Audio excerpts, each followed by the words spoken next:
할렐루야, 감사합니다. 이 시간에 우리가 지난주에 이어서 역대하 6장을 둘러 나눴죠. 지난주에는 1절부터 우리가 17절까지 우리가 공부를 했고, 오늘은 18절부터 42절까지 내용을 보겠습니다.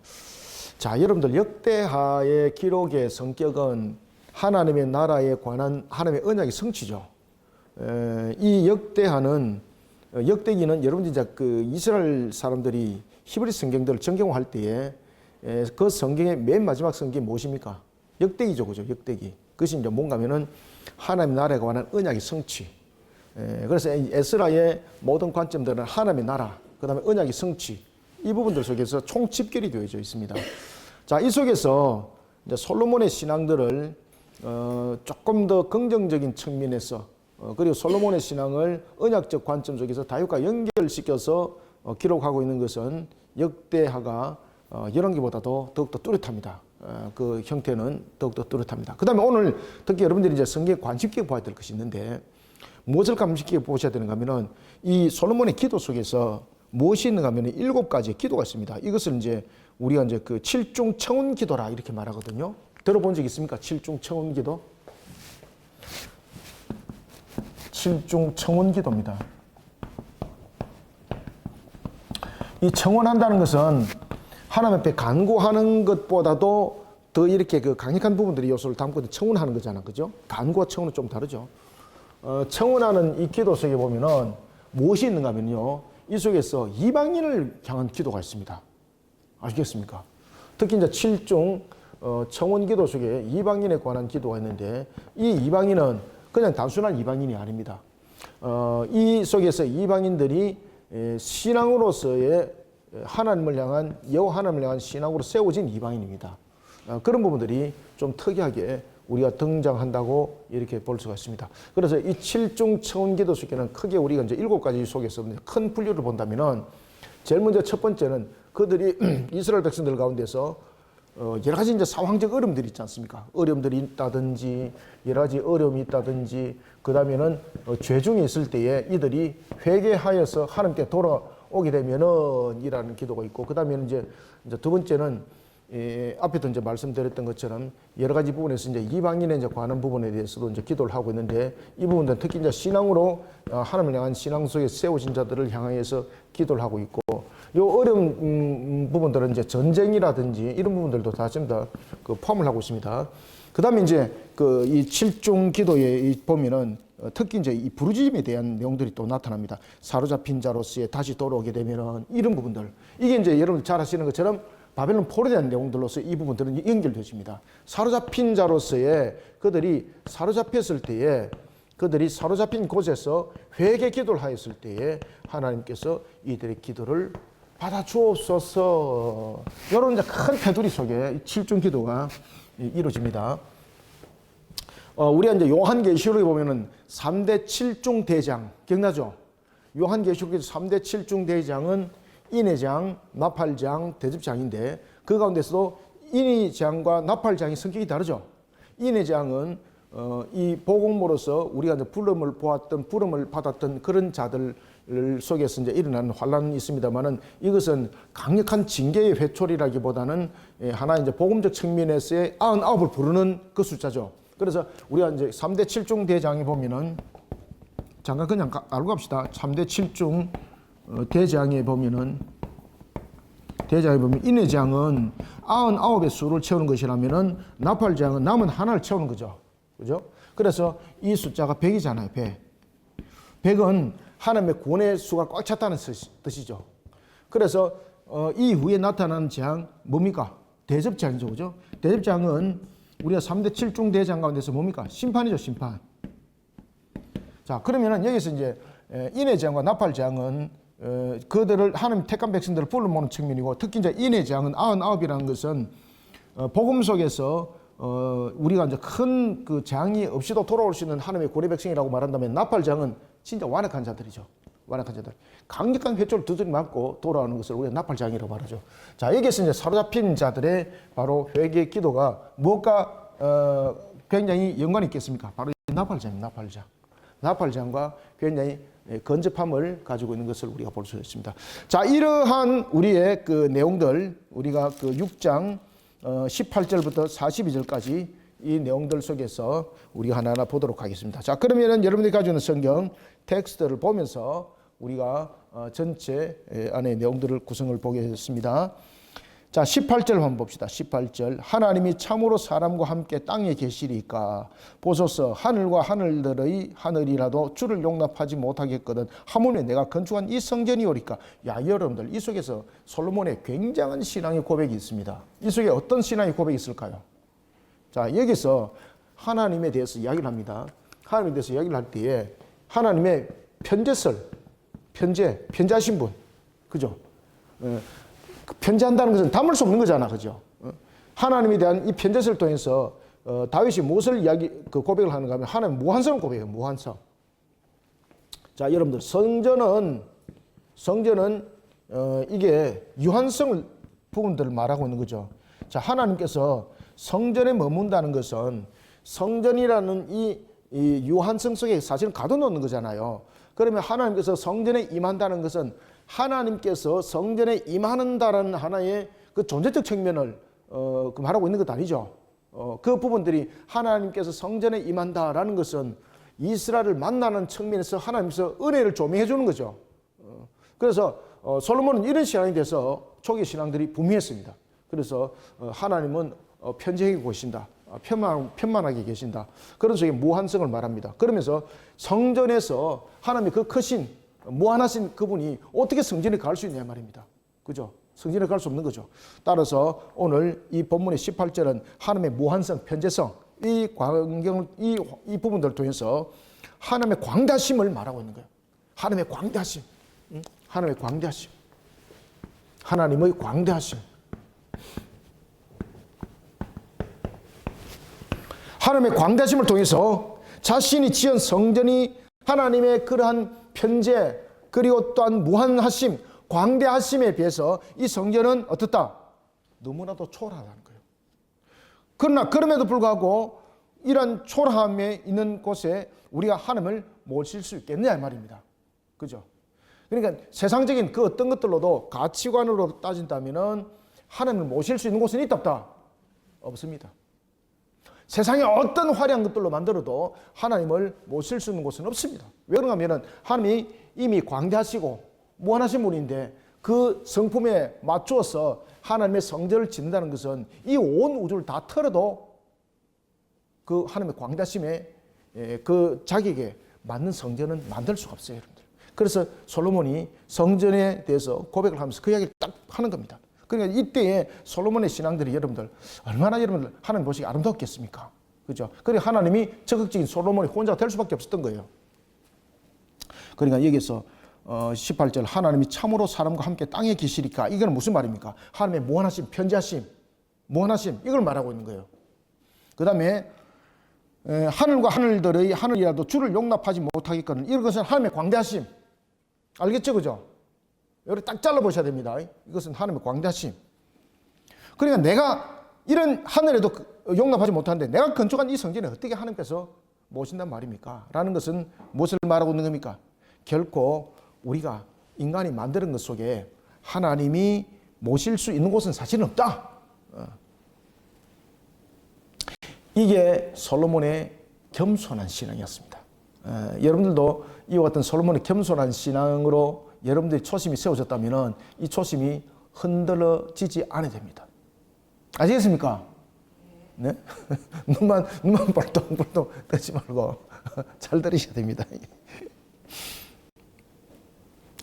그러나 보십시오. 여기서 솔로몬의 고백이 잘 보시면은 그러나 여기서 이 그러나라는 이 고백이 특히 이 히브리인들의 관점 속에서 보면은 사건의 전원 시점에 대해서 서는 우리로 말하면은 등위 접속사와 같은 것들 이런 부분들이 있죠, 그죠? 이게 그냥 간단하게 해석하시면 안 돼요, 여러분들. 이것이 전체 문맥에 대한 반전을 말하고 있는 거거든요. 그러니까 이런 부분들이 그냥 단순하게 보시면 안 되는 겁니다. 그러나 나의 하나님 여호와여 주의 종의 기도와 간구를 돌아보시며 자, 여러분들 이런 하나님이 솔로몬의 기도를 들으시고 간감을 돌아본다는 것 여러분들 이게 이치적으로는 안 맞는 거잖아, 그죠? 그래서 솔로몬의 자격으로 보면은 그 기도를 솔로몬이 하나님께 기도를 한다 그래서 하나님이 들을 이유도 없는 거지 않습니까? 그러니까 하나님의 크신 은혜가 어떤 것인가를 표현해 주고 있는 거예요. 하나님의 크신 은혜. 그러나 나의 하나님 여호와여 주의 종의 기도와 간구를 돌아보시면 사실은 티끌보다도 더 못하잖아요. 그죠? 티끌보다도 더 못한 존재인데 이런 나의 기도를 간구함을 들어주시니 그걸 얼마나 감사하겠습니까? 주의 종의 기도와 간구를 돌아보시며 주의 종이 주의 앞에서 부르짖는 것과 비는 기도를 들으시옵소서. 여러분들 이 속에서 부르짖는 것과 비는 것 왜 부르짖겠습니까? 부르짖는 것과 비는 것 이거는 무엇을 향해서 부르짖습니까? 이게 여기서 부르짖는 것은 부르짖는 것과 비는 것에 대한 대상은 신은 오직 하나님 한 분뿐이라는 거잖아요. 그런데 솔로몬이 이런 부분도 희석되기 시작해요. 나중에 아시겠습니까? 그래서 부르짖는 것과 비는 것이 나중에 오직 하나님께로만 향하지 않아요. 어디로 갑니까? 우상의 신전 산당으로 갑니다. 이게. 우리는 부르짖는 것과 비는 것이 오직 신은 하나님 한 분뿐입니다. 이 고백 속에서 가야 돼요. 아시겠습니까? 그래서 우리가 부르짖는 것, 비는 것 이것을 우리가 뭐라고 말한다? 이것을 신앙이라고 말하는 신앙의 고백. 이게 신앙의 고백입니다, 여러분들. 신앙의 고백은 오직 신은 하나님 한 분뿐이라는 이 신앙의 분명한 이 고백 속에서 우리의 부르짖는 것과 비는 것이 이루어져야 되는 겁니다. 솔로몬이 이렇게 말합니다. 부르짖는 것과 비는 기도를 들으시옵소서. 주께서 전에 말씀하시기를 내 이름을 거기에 두리라 하신 곳 이 성전을 향하여 주의 눈이 주야로 보시오며 종이 이곳을 향하여 비는 기도를 들으시옵소서. 자, 여기서 무슨 이야기를 하고 있는가 하면은 주께서 전에 말씀하시기를 내 이름, 여기서 내 이름은 솔로몬 이름인가요? 하나님 이름인가요? 그렇죠. 하나님 이름이죠. 그러면 하나님께서 자신의 이름을 성전에 두신 이유는 무엇입니까?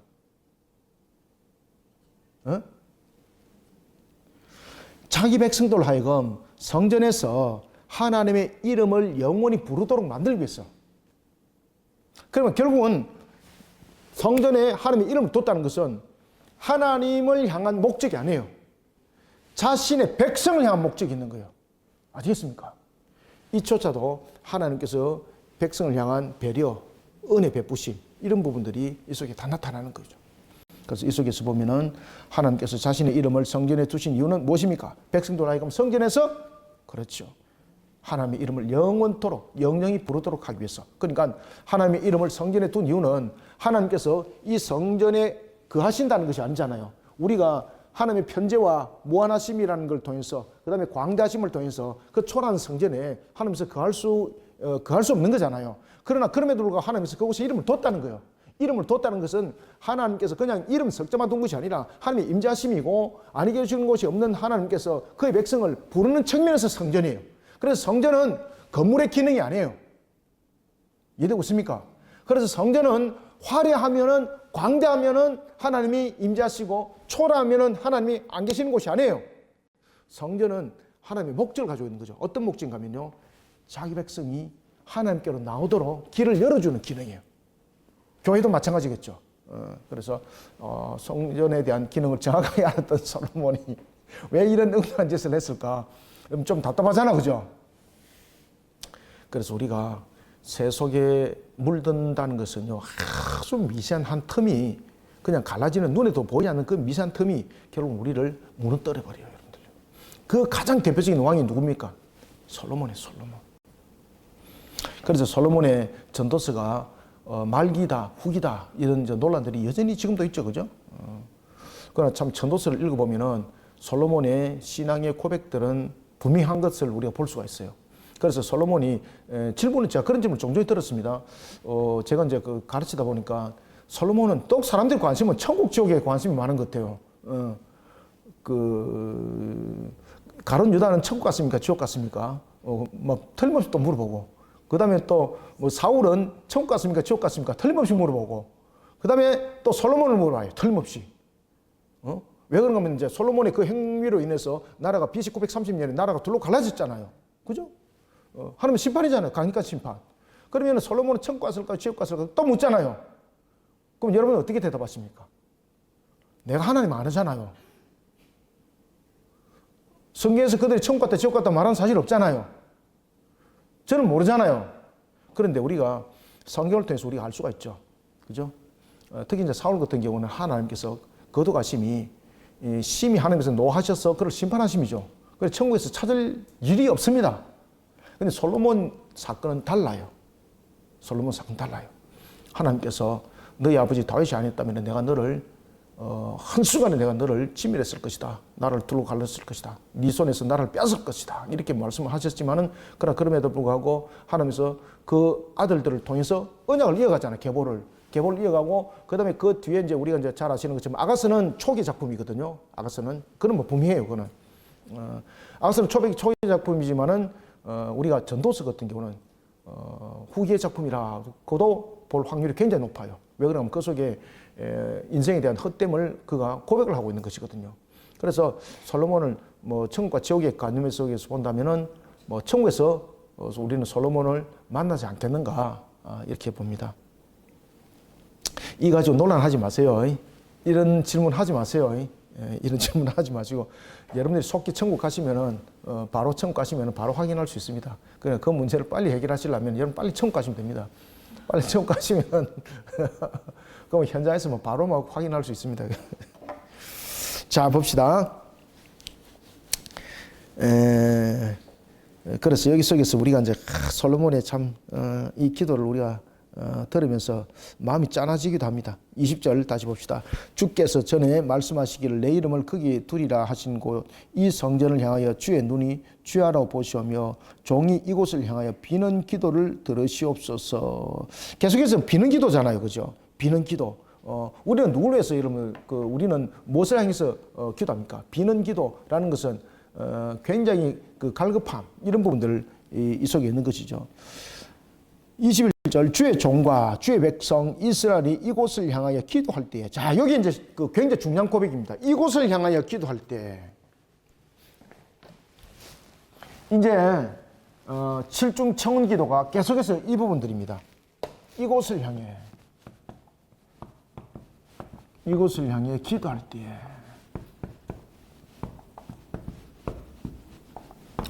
이곳은 신앙이죠. 그죠? 여기서 기도는 회개가 전부 다 바탕이 되는 겁니다. 이곳은 오직 하나님만 바라보는 거잖아요. 하나님만을. 그래서 이스라엘 백성들이 기도할 때에 어디를 바라보면서 기도에 대한 부분들이 어디를 향하면서 기도하게 되었습니까? 다니엘이 기도할 때 어디를 향했어요? 그렇죠. 자, 이런 부분들이 이런 예루살렘 성전이 세워졌잖아요. 예루살렘 성전이 세워지고 다윗이 이제 이런 기도들이 하나의 이 예루살렘을 향한 관습적인 이러한 하나의 기도 유형들이 만들어집니다. 이곳을 향하여. 결국 이제 예루살렘 성전이라는 하나의 형태의 건물이 아니라 하나님의 임재를 바라보는 거예요. 임재를. 자, 예루살렘의 성전에 대한 부분들은 지금 솔로몬도 고백을 하고 있지 않습니까? 성전이 아니라 건물이 아니라고 이 속에 하나님의 이름을 두었다 그랬지 않습니까? 하나님의 임재하심.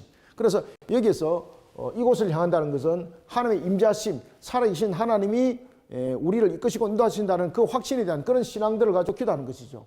그리고 이곳을 향해서 기도할 때는 회개 신앙들이 이 속에 함께 결부되어 있는 것을 볼 수가 있습니다. 그래서 오늘 이 본문들이 이제 22절부터는 바로 7중 기도가 되는 청원 기도가 되는 겁니다. 자 봅시다. 22절 주의 종과 주의 백성 이스라엘이 이곳을 향하여 기도할 때 주는 그 간구함을 들으시되 주께서 계신 곳 하늘에서 들으시사 사하여 주옵소서. 사한다는 것은 결국은 여러분 회개 기도에 대해서 그것을 사하여 주시라라는 것이지 않습니까? 따라서 지금부터 이제 간청하는 부분들에 대해서 기도를 들어주십시오 라는 것은 이 부분들은 단순한 개인적인 요건이 아닙니다. 이 기도를 들어주셔야 될 이유가 뭡니까? 언약에 관계되어 있는 것입니다. 언약. 그래서 언약에 관한 기도가 이 속에 있고 그 다음에는 언약에 관한 기도가 이루어지는 것으로만 있는 것이 아니라 회개 신앙 속에 우리의 신앙들이 바로 세워져서 하나님께 나갈 때 하나님 그들의 기도를 들어주시고 이들을 용서하여 주옵소서라는 7중 청원 기도가 이제 시작이 됩니다. 그 7중 기도가 어디부터 시작되겠습니까? 22절부터 시작됩니다. 만일 이게 이제 한글 성경으로서는 번역을 이렇게 만일 했는데 그 실적으로 원문 속에서는 이런 단어 없습니다. 자, 만일 어떤 사람이 그의 이웃에게 범죄함으로 맹세시킴을 받고 여기에서 이제 범죄하여서 맹세시킴을 받고 그가 와서 성전에 있는 주의 제단 앞에서 맹세하거든 이라는 것은 이게 선악의 유무를 판결을 해 주십시오 이 말입니다. 특히 이제 범죄하였던 부분에 대해서 이 사람이 어떻게 범죄했는지 실토하는 경우도 자백하는 경우도 있겠지만은 자신의 억울함을 또한 토론하는 경우도 있겠죠. 그죠? 이럴 때에 공의의 판결에 의한 판결자가 누가 되달라는 겁니까? 그렇죠. 억울함이 없도록 누구에게도 억울함이 없도록 편견에 의한 판결이 아니라 하나님께서 공의롭게 판단하여 심판하여 주옵소서. 이게 또 첫 번째 출발이에요. 여러분들 이게 얼마나 중요하겠습니까? 여러분 나라는요 반드시 공의 속에 정의 속에 나라가 입법과 사법이 행정이 흔들리지 않게 세워져야 됩니다. 이게 나라의 기준점이에요. 권력 잡은 자들이 바뀔 때마다 나라의 법이 바뀐다? 그 공의 아니거든요. 그죠? 그런 건 범죄이죠. 그러니까 솔로몬이 이 기도가 굉장히 중요한 기도예요. 나라의 기준점은 하나님의 공의성이에요. 하나님의 공의성. 누가 범죄를 했다든지 이랬을 때에 그것이 확인되었다든지 그 다음에 자신이 나는 그런 범죄한 적이 없어 뭐 이런 부분들의 일들이 다양한 부분의 내용들이 성립되는데 사람은 사람을 속일 수 있잖아요. 왜? 안 봤는데 뭐. 그죠? 정인이 없는데 뭐. 근데 여러분 하나님은 그 모든 부분에 심판자이기도 하지만 하나님은 정인이기도 하죠. 아니 계시는 것이 없잖아요. 그러니까 솔로몬이 성전의 계심에 대해서 이야기할 때도 하나님께서 편재 무한성에 대해서 이미 이야기했잖아요. 그 하나님은 아니 계시는 것이 없지 않습니까? 그러면 누가 숨어서 범죄하든가 땅굴에서 뭐 범죄를 하든가 아니면 어디 뭡니까 이거 사라지는 인간 투명 인간 투명 인간처럼 되어서 범죄하든 간에 하나님은 아니 보고 계시는 곳이 없죠. 그죠? 모든 것을 감찰하시죠. 그래서 하나님의 눈은 무슨 눈동자다? 그렇지. 불꽃 같은 눈동자다. 그죠? 불꽃 같은 눈동자다. 그러니까 솔로몬이 그 이야기를 하는 겁니다. 그래서 나라가 바로 세워지려면 제일 먼저는 공의에 입각해야 돼요. 아시죠? 그래서 판결에 대해서 하나님의 공의 판결을 내려 주옵소서라고 먼저 여기서 보면 7대 청문 기도를 할 때 그 기도를 먼저 딱 하는 겁니다. 만일 어떤 사람이 그의 이웃에게 범죄함으로 맹세시킴을 받고 그가 와서 이 성전에 있는 주의 제단 앞에서 맹세하거든 선악의 유무를 판결해달라는 거죠. 그때의 기준이 뭡니까? 공의입니다. 공의. 하나님의 공의입니다. 하나님의 공의로 판결해 주옵소서. 이것이 첫 번째 기도입니다. 23절 주는 하늘에서 들으시고 하늘에서 들으신다는 것은 단순하게 하나님의 먼 곳에 계시는 분이 아니죠.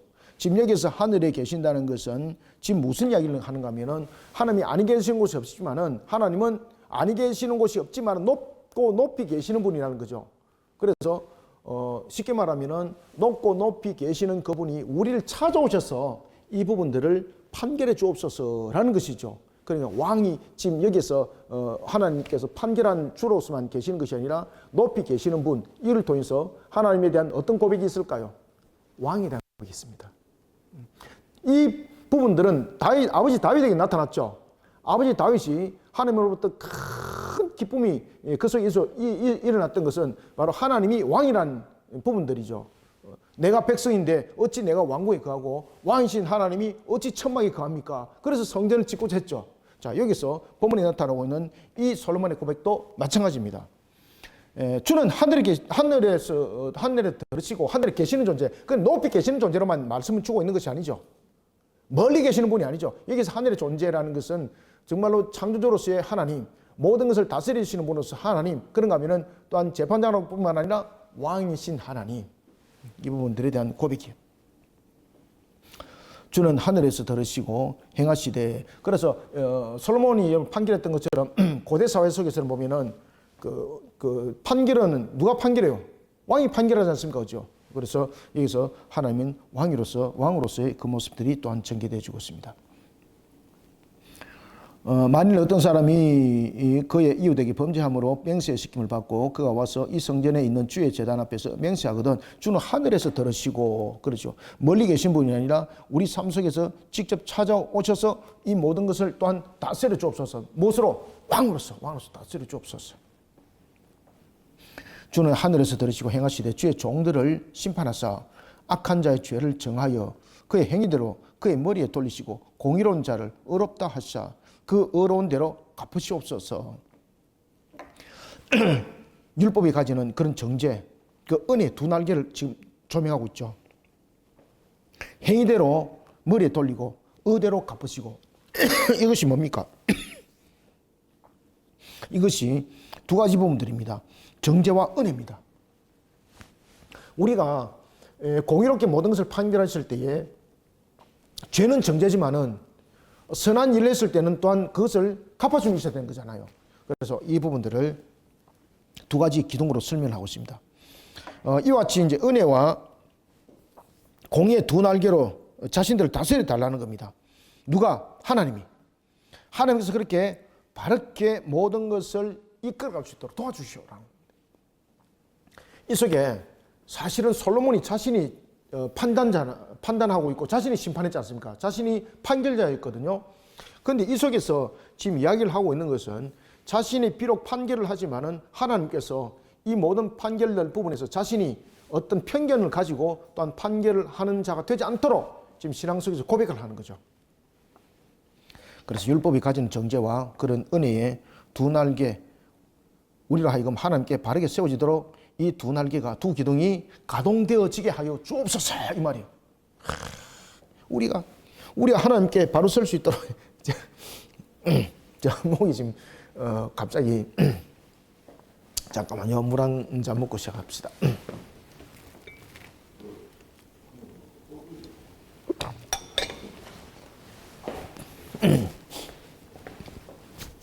자, 여러분들, 우리가 분명하게 두 기둥이 있어야 됩니다. 회초리 맺는 것이 아니라 잘했다면은 칭찬도 있어야 되는 거지 않습니까? 그죠? 회초리가 있다면은 상이 있어야 되는 거지 않습니까? 다윗이 딱 그 이야기를 하는 겁니다.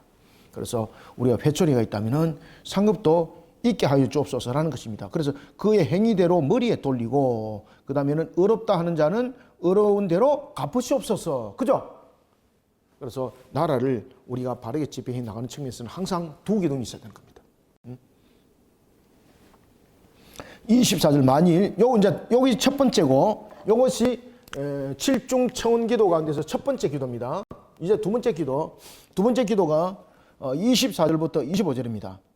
만일 주의 백성 이스라엘이 주께 범죄하여 적국 앞에 패하게 되므로 주의 이름을 인정하고 주께로 돌아와서 이 성전에서 주께 빌며 간구하거든.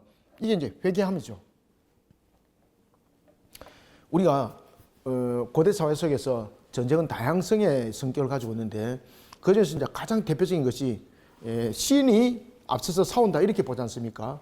그러면은 전쟁에서 패전했다면은 그 신이 노여하여서 그 전쟁이 패했다는 것이거든요. 그래서 오늘 이제 그 이야기를 하는 거죠. 만일 적국에 의해서 패전했다면은 이 패전한 이유가 무엇이라는 겁니까? 범죄하여 패전하게 됐다면은 이 가장 대표적인 사건이 무슨 사건입니까? 범죄하여서 이스라엘 역사에 있어서 범죄하여서 패전하였던 최소 사건. 그렇죠. 여리고성을 넘어섰던 아이성의 사건. 그죠? 그 아간의 범죄죠. 아간의 범죄로 인해서 그들이 패전했죠. 이런 사건들이 있을 때에 회개하고 돌이키면은 용서하여 주옵소서. 여기 두 번째 기도입니다. 그래서 이 부분들이 이 속에 세워지게 되는 겁니다. 만일 주의 백성 이스라엘이 주께 범죄하여 적국 앞에 패하게 되므로 주의 이름을 인정하고 주께로 돌아와서 이 성전에서, 이 성전이죠, 그죠? 그래서 항상 신앙이 이 성전에서 빌는 것들, 그죠? 이곳을 향하여 기도할 때에, 이 성전에 와서 할 때, 그러니까 이 두 부분들이 7중 청원 기도 속에서 반복적으로 등장합니다. 이 부분들이 신앙과 회개입니다. 이게 신앙의 바른 모습, 그 다음에 회개의 모습, 이 부분들입니다. 우리가 이제 그 이방인들의 하나의 내용들은 신에게 어떤 용서를 구한다든지 신의 마음을 풀어야 될 때는 큰 재물을 들고 가지고, 그죠? 많은 재물.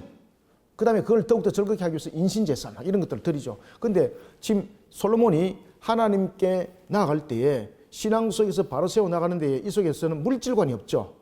전부 다 신앙이죠. 그죠? 신앙과 그 다음에 대표적인 부분들이 회개의 기도함이죠. 이런 부분들이 우리 속에 나타나고 있는 성화 과정 속에서 나타나는 대표적인 모습들입니다. 이게. 자, 봅시다. 그래서 이제 두 번째 기도합니다.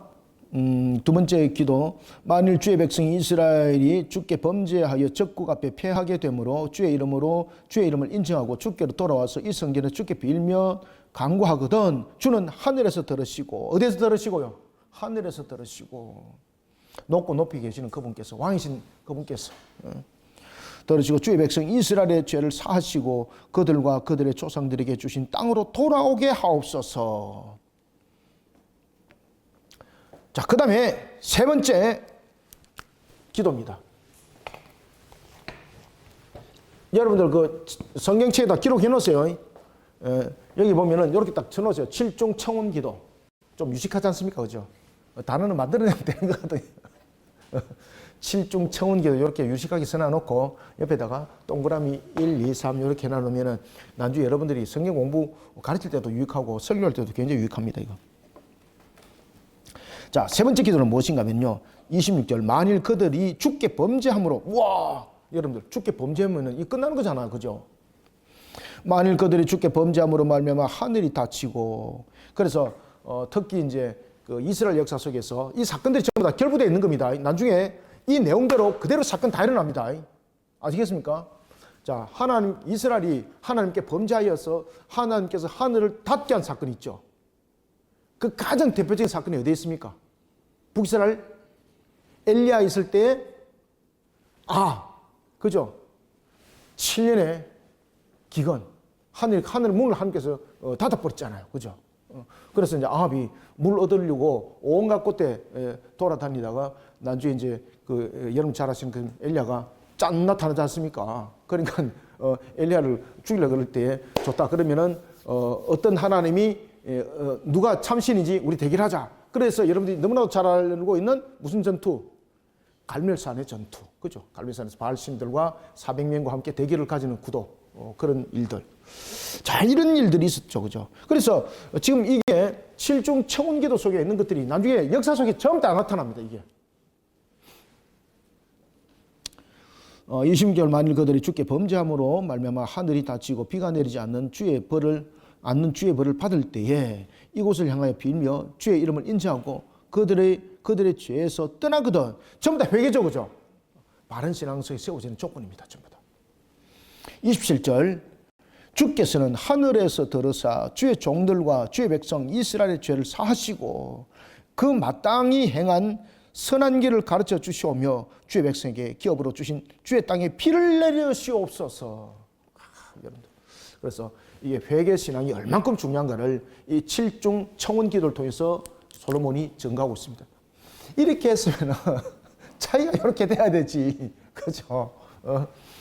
그래서 자, 여러분 7중 청원 기도 속에서 제일 중요한 것이 뭡니까? 회개 신앙이죠. 회개 신앙. 회개 신앙. 우리가 성화 과정 속에서 제일 중요한 신앙이 무슨 신앙이라 그랬죠? 제가 회개 신앙, 회개 신앙. 아시겠습니까? 너무나도 중요한 신앙입니다. 이게 회개 신앙. 보십시오. 주께서 하늘에서 들으사 27절 주의 종들과 주의 백성 이스라엘 죄를 사시고 그 마땅히 행할 선할 일을 가르쳐 주시오며 주의 백성에게 기업으로 주신 주의 땅에 피를 내리시옵소서. 자, 그 다음에 이제 청원 기도가 이제 네 번째 일입니다. 자, 네 번째 청원 기도. 만일 이 땅에 기근이나 전염병이 있거나 곡식이 시들거나 깐부기가 생기거나 메뚜기나 황충이 나거나 적국이 와서 성읍들을 애워싸거나 무슨 장이나 무슨 질병이 있거나 막론하고, 자, 여러분들 여기서 보면은 고대 근동 속에서 근동 지역에서 발생할 수 있는 가장 대표적인 재앙이 6가지 재앙인데 그게 무엇입니까? 그것이 적국을 뺀 6가지입니다. 자, 기근, 전염병, 곡식이 시드는 거, 깐부기, 그 다음에 5번째 메뚜기, 황충. 요 6가지는 근동 지역에서 발생하는 가장 대표적인 자연적 재해입니다. 이게. 거기다 적국이 와서 성을 에워쌌다. 에워싸거나 무슨 재앙이나 무슨 질병이 있거나를 막론하고 한 사람이나 혹 주의 온 백성 이스라엘이 다 각각 자기의 마음에 재앙과 고통을 깨닫고 진정한 참회개죠. 진정한 참회개가 불러오는 것은 어디로부터입니까? 마음으로부터라는 겁니다. 지금 이 속에서. 자, 각자의 마음의 재앙과 고통을 깨닫고라는 것이죠. 그래서 우리에게 참회개는 어디로부터 일어난다는 겁니까? 자, 여기서 이제 참회개에 대한 성격을 말합니다. 참회개의 성격은 마음으로부터 일어나는데 이것을 누가 확인합니까? 이거를 우리의 겉과 속을 누가 만드셨어요? 참회개는 사람이 분별할 수 있나요? 없나요? 분별할 수 없습니다, 여러분들. 그런데 여기서 참회개가 일어나는 곳의 마음인데 이 마음을 누가 아는 겁니까? 하나님께서. 우리의 겉과 속을 만드신 하나님께서, 우리의 겉과 속을 만드신 하나님께서 이것을 전부 다 분별 다 한다는 거죠. 그래서 하나님 참회개자에게 대해서 그 마음으로부터 비롯된 것 아니지 않습니까? 그러면 그 참회에 대한 기도를 하나님 들어주십시오. 한 사람이나 또 한 사람이 또 기억나죠. 우리가 이제 아브라함이 보면은 롯이 있던 소돔과 고모라성 결국은 10명에서 멈추잖아요. 그죠? 50명에서 깎아 내려가다가 10명에서 멈춘 것은 10명은 성읍의 최소 단위라 그랬죠. 근데 하나님은 한 명이라도 의인이 있으면 그 성읍을 멸하지 아니할 그 마음들을 다 가지고 계셨죠. 그죠?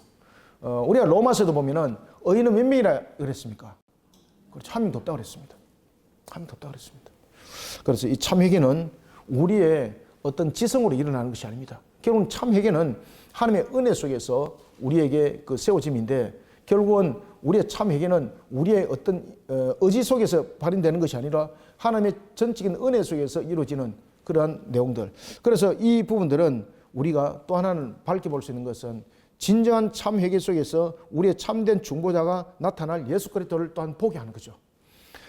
한 사람이나 혹 주의 온 백성 이스라엘이 다 각각 자기 마음의 재앙과 고통을 깨닫고 이 성전을 향하여 손을 펴서 무슨 기도나 무슨 간구를 하거든 주는 계시는 곳 하늘에서 들으시며 사유하시되. 자, 여러분 여기 사유는 무엇입니까?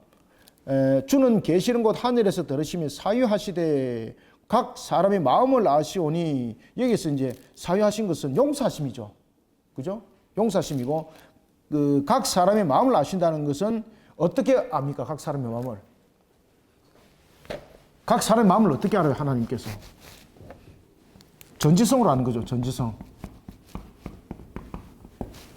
하나님의 전지성, 용서, 전지성, 용서하심과 전지성을 이 속에서 비추고 있습니다. 각 사람의 마음을 아시오니 그의 모든 행위대로 갚으시옵소서. 주만 홀로 사람의 마음을 아심이니이다. 보십시오. 솔로몬의 고백이 너무 정확하죠.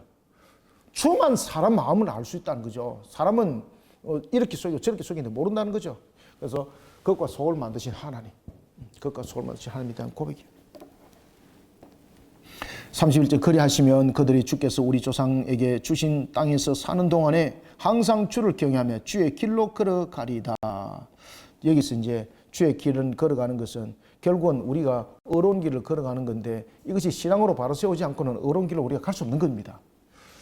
이만큼 이제 신앙이 중요한 거예요. 그러면은 이 신앙의 가장 중요한 포인트는 뭡니까? 두 가지. 하나는 오직 그 영육은 오직 주를 향해 된다는 거. 그 다음에 회개신앙. 그죠? 오직 주를 향해 된다는 거. 그래서 여기서 이곳을 향해 그 다음에 기도하거들랑 이 부분들이죠. 그죠? 이 부분들이 핵심입니다. 핵심. 오직 신앙은 주를 향해 되는 거예요.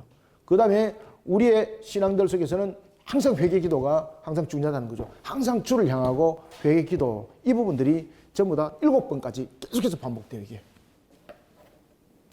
자, 이제는 5번째입니다. 자, 5번째. 5번째. 마이크가 다 빠진 것 같은데. 지난주에도 떨어지고 이번 주에도 떨어지고. 자, 5번째.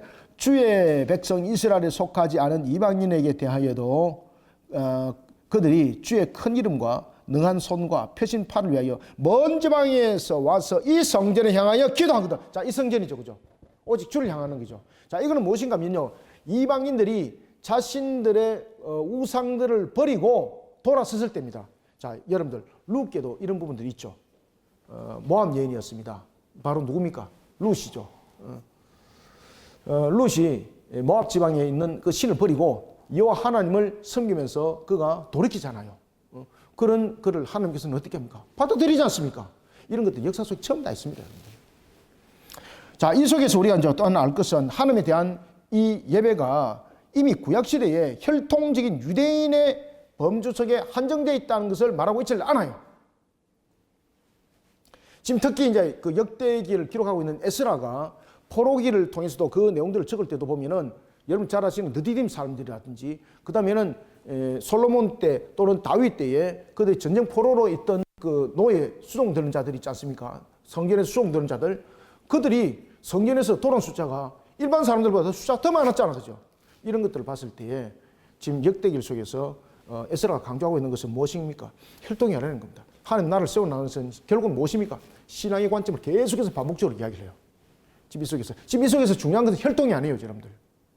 언약에 대한 부분들을 신앙에 대한 관점 속에서 이야기를 하고 있고 또한 솔로몬의 기도를 7중 청원 기도를 통해서 항상 하나님을 향한 신앙 그 다음에 우리의 신앙 속에서 가장 중요한 것은 회개 신앙 항상 주를 향할 것 항상 하나님께 우리의 영적 안목이 항상 주님을 바라봐야 되는 거예요. 주님 외에 엉뚱한 거 바라보면 바로 그냥 삐뚤어져서 그냥 마귀에게 그냥 잡히 먹힌다는 거예요. 그래서 우리의 신앙의 관점들은 항상 주를 바라봐야 된다는 것이고 주를 바라보면서 우리가 정결한 옷을 입기 위해서는 항상 회개 신앙이 굉장히 중요하다는 거예요. 왜냐하면 우리도 모르게 죄성에 대한 때가 묻는다는 거죠. 이런 부분들을 7번이나 반복하고 있어요. 7번. 7이라는 것은 어떤 것을 의미를 담고 있습니까? 왜 7중 청원 기도와 말씀을 주고 있을까요? 왜 7번을 이야기를 하고 있을까요? 하나님께서 우리의 신앙을 만들어가는 우리의 신앙이 결국 완전하면 7이라는 것은 완전수잖아요. 결국은 우리의 신앙을 완전하게 만들어가는 것은 결국 무엇입니까? 오직 하나님을 바라봐야 된다는 거예요. 이 7중 기도를 통해서 7중 청원 기도를 통해서 우리의 신앙을 완전히 만들어갈 수 있는 것은 다른 방법이 없다는 거예요. 오직 누굴 바라봐라? 그렇죠. 오직 하나님만 바라봐라. 그러면서 우리는 어떤 신앙으로 세워져야 된다? 회개 신앙으로 세워져야 된다. 여러분 100점이네. 이거 오늘 이상 할 필요 없습니다. 이거 빨리 읽고 이제 그 마무리해야 될 것 같아요. 아시겠죠, 그죠? 왜 7중이 강조되었는가? 항상 우리의 신앙의 정결함과 완전함은 하나님 안에 들어가서야만이 완전수가 일어나는 것이다. 완전함이. 자, 이제 빨리 읽고 가겠습니다. 그래서 그것을 잘 알기 때문에. 자, 5번째가 바로 이와 같이 먼 지방에서 이방인들의 내용들을 담고 있습니다. 33절. 주는 계시는 곳 하늘에서 들으시고 모든 이방인이 주께 부르짖는 대로 이루사 땅의 만민이 주의 이름을 알고 주의 백성 이스라엘처럼 경외하게 하시오며 또 내가 건축한 이 성전을 주의 이름으로 일컫는 줄을 알게 하옵소서. 그래서 우리가 하나님의 백성들, 구원의 백성들은 혈통이 있지 않다는 겁니다. 그리고 하나님을 예배하는 대상자들이 혈통의 유대인만이 아니라는 겁니다. 이미 솔로몬 때도 이미 이것이 보편적으로 이 내용들이 전개되어졌고 에스라가 이 부분들을 이미 이야기를 하고 있습니다.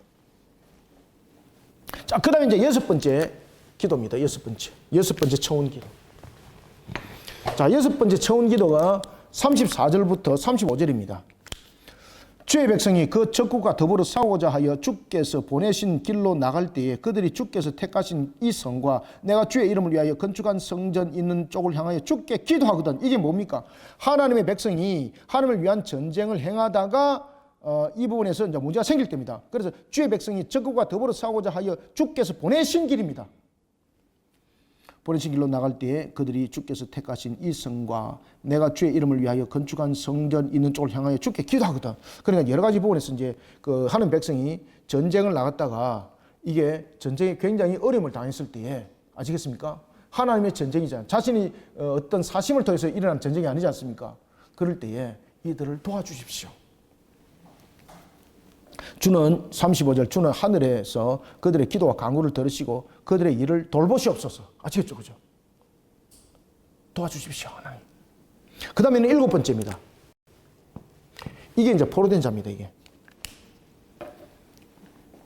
이게 역사 속에서 여러분 잘 아시는 아수르에 대한 BC 722년의 사건, 그 다음에 BC 580년 바빌론에 의해서 포로 사건, 그런 부분들이 굉장히 대표적인 것이죠. 그리고 또한 이 회개 기도를 통해서 돌이킴에 대한 부분들을 7중 청원 기도 속에서 하이라이트인데 언약의 성취입니다. 그리고 또한 이들의 기도 속에서 회개 기도 속에서 일어났던 그 하나의 내용들, 바로 그것이 여러분 잘 아시는 것처럼 BC 537년에 서룹밥에 의한 1차 포로기한, 487년에 2차, 444년에 3차 그 부분들을 전부 다 담고 있죠. 그죠? 37절 그들이 사로잡혀 간 땅에서 스스로 깨닫고 그들을 사로잡은 자들의 땅에서 돌이켜 주께 간구하기를 우리가 범죄하여 패역을 행하며 악을 행하였나이다 하며 이게 이제 죄에 대한 회개 기도죠. 뭡니까? 이게 바로 포로로 잡혀갔을 때입니다. 포로 잡혀갔을 때. 38절 자기들을 사로잡아간 적국의 땅에서 온 마음과 온 뜻으로 주께 돌아와서 주께서 그들의 조상들에게 주신 땅과 주께서 택하신 성과 내가 주의 이름을 위하여 건축한 성전 있는 쪽을 향하여 기도하거든. 그렇죠. 하나님의 은혜와 그다음에 이 동시대에 언약을 상기시키면서 기도할 때라는 것이죠. 자, 여러분들 이런 또한 대표적인 기도를 한 사람이 또 있습니다. 누굽니까? 다니엘입니다. 다니엘. 다니엘이 예루살렘을 향하여서 예레미야서를 가지고 기도하죠. 그죠? 70년의 귀환에 대한 약속 하나님께서 들어주옵소서 언약. 하나님께서 그 기도 그대로 받으시죠. 그대로 받았어요. 자, 그래서 7번째 이 내용들이 굉장히 깁니다. 그죠? 39절 주는 계신 곳 하늘에서 그들의 기도와 간구를 들으시고 그들의 일을 돌보시오며 주께 범죄한 주의 백성을 용서하시옵소서. 40절 나의 하나님이여 이제 이곳에서 하는 기도에 눈을 드시고, 자, 여기서 눈을 드시고라는 것은 눈을 떠서 바라는 것이죠. 눈을 열다. 그것을 어떤 한순간도 눈을 감지 말라는 겁니다. 자, 이 속에서 그 눈을 드시고라는 것은 이 말 그대로 열리진 상태를 말하는데 이 열리진 상태가 지속성을 가지고 있는 겁니다. 다시 말하면 눈이 감기지 않고 계속해서 열려져 있는 상태. 그러니까 하나님께서는 우리의 기도를 들으시면서 주무시지도 마시고 졸지도 마시고 눈도 깜빡이지 마시고 깜빡하는 사이에 또 사건이 일어날 수 있는 거잖아. 그죠? 그러니까 여기서 눈을 뜨신다는 것은 눈 깜빡도 안 한다는 이야기죠. 눈을 깜빡도 안 한다는 거죠. 그래서 눈을 뜨시고라는 것은 이 부분들은 진짜 간절한 이 기도의 청원입니다. 이게 기도에 눈을 드시고 귀를 기울이소서. 41절 이것은 시편 132편을 인용한 겁니다. 132편 28절을 인용한 겁니다. 나도 읽어보십시오. 132편 8절 132편 8절 제가 오늘 그 윤봉수 권사님 기도해 드리면서 전선 잊어버리지 마세요. 다음 주 우리 광고 낼 때에 그 우리가 성경 암송대 올해 할 거거든요. 우리가 그 예전에 왔던 것처럼. 그래서 제가 오늘 윤봉수 권사님 보고 권사님 다음 주에 광고 나갈 때에 시편 암송 광고 나갈 거니까 지금부터 외우세요. 그랬거든요. 그러니까 권사님 무슨 알아듣는지 모르겠는데 예 이러면서 나갔거든요. 그래서 다음 주에 광고 내야 됩니다. 광고 내가지고 열심히 여러분 또 시편 외우도록 합시다. 성경 암송하기는 시편이 제일 은혜스러운 것 같아요. 제가 볼 때는. 영적인 부분들로서도 굉장히 우리를 깊숙하게 우리를 담아주는 것이 시편이거든요. 그래서 시편이 하나님을 굉장히 깊숙하게 보게 만들어요. 시편 암송이 있습니다. 참고해서요. 제가 또 잊어버려가지고 또 광고 못하는 일이 없도록 그렇게 해주시면 감사하겠습니다. 그래서 41절이 바로 시편 130편 8절입니다. 이거. 여호와 하나님이여 일어나 들어가서 주의 능력의 궤와 함께 주의 평안한 처소에 계시옵소서. 여기까지가 시편 132편 8절이고 그 다음에 여호와 하나님이여 원하옵건대 주의 제사장들에게 구원을 입게 하소서. 이것이 시편 132편 9절 인용입니다. 8절과 9절 인용입니다. 132편 8절과 9절 인용. 주의 성도들에게 은혜를 기쁘게 하옵소서. 여러분들 여기서 주의 성도에게 은혜를 기쁘게 하옵소서. 이게 무슨 이야기인가 하면 성도들의 궁극적인 기쁨은 어디에 있다는 겁니까? 물질에 있다는 것이 아닙니다. 그들의 궁극적인 기쁨은 어떤 자신들의 반사적인 이익에 있는 것이 아니라 무엇에 있다는 겁니까? 하나님 안에서 살아가는 겁니다. 하나님 안에서 살아가는 것. 지금 솔로몬이 이 고백하는 겁니다. 이 고백. 우리를 하여금 하나님 안에서 살아가게 하여 주옵소서. 일어나는 고치는 밖에 나가서 살았더라. 이렇게. 그래서 참 문제 생겼던 겁니다. 42절 마무리합니다. 여호와 하나님이여 주의 기름 부음 받은 자에게서 얼굴을 돌리지 마시옵고 주의 종 다윗에게 베푸신 은총을 기억하옵소서 하였더라. 아멘. 그래서 솔로몬이 마지막으로 그가 7중 청원 기도를 할 때 누구의 이름으로 그가 마무리합니까? 다윗의 언약을 기억하여 주옵소서. 그죠? 하나님 다윗에게 베푸신 은총을 기억하여 주옵소서. 잊을 수 없는 거죠, 하나님은. 자, 오늘은 우리가 이와 같이 7장 마무리를 하면서 우리가 매 순간 하나님을 향한 신앙이 흔들리지 말아야 된다는 것을 강조하고 있습니다. 자, 오늘 우리가 읽었던, 우리가 이제 봤던 그 본문 텍스트는 간추리면은 매 순간마다 우리가 하나님을 향한 신앙이 흔들림 없어야 된다. 이 부분들을 강조하고 있습니다. 자, 오늘은 여기서 마무리하겠습니다. 다음 주에는 이제 우리가 7장 낙성식이죠, 그죠? 7장 낙성식을 공부하도록 하겠습니다. 하나님 감사합니다. 주님께서 오늘도 우리에게 솔로몬의 7중 청원 기도를 통하여서 우리가 하나님을 오직 향해야 된다는 흔들림 없는 신앙 속에 세워져야 된다는 것을 다시 한 번 더 조명하여 주었습니다. 그 가운데서 우리의 관점들은, 우리의 안목들은 항상 하나님을 바라보며 그리웠던 우리의 신앙의 고백은 항상 회개 신앙으로 세워져야 됨을 7중 청원 기도는 조명해 주었습니다. 오늘도 우리가 성화 과정 속에 이와 같이 7중 청원 기도처럼 우리의 신앙의 근본들이 흔들림 없게 하여 주시고, 하나님의 나라를 세워나가는 부분에서도 우리의 신앙의 근본들이 항상 회개 신앙으로 우리의 눈은 바라보는 것이 오직 주를 향한, 주만을 바라보는 믿음 있는 우리의 눈동자가 되게 하여 주옵소서.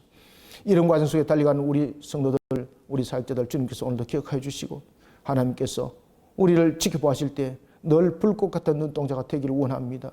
우리를 이끄시고 인도하여 주옵소서. 우리의 겉과 속을 만드신 하나님이여, 우리를 정결하게 하사 하나님의 은혜 터 위에 결실 맺는 자 되게 하여 주옵소서. 예수님 이름으로 기도드립나이다. 아멘.